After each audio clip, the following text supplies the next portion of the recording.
নামাজ পড়ে নাই।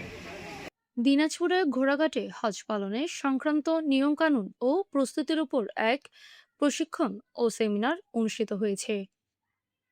শনিবার বেলা 12টায় ঘোড়াঘাট পৌরসভার 2 নং ওয়ার্ডের ময়ূরবা গ্রামে এই অনুষ্ঠানের আয়োজন করা হয়। হজ কাফেলা গ্রুপের ব্যবস্থাপনায় স্থানীয় আলহাজ হাফেজ মাহমুদ হারুনুর রশিদ মোয়াল্লেম এর বাসভবনে এই সেমিনার সম্পন্ন হয়।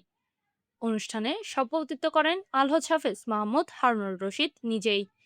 সেমিনারে চলিত বছরে হজ গমনেচ্ছু 29 জন যাত্রীকে হজের বিভিন্ন আরকান আহকাম ও নিয়মকানুন হাতে কলমে প্রশিক্ষণ দেওয়া হয়। প্রশিক্ষণ শেষে হজ পালনের সঠিক দিক নির্দেশনা সম্মিলিত একটি করে নির্দেশিকা বইপ্রত্যক হজ যাত্রীর হাতে তুলে দেওয়া হয়।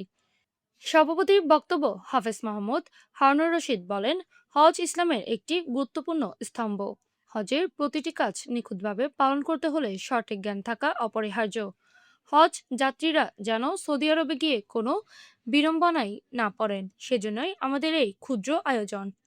অনুষ্ঠানে এলাকার গণমান্য ব্যক্তিবর্গ এবং সাবেক হাজিগণ উপস্থিত ছিলেন।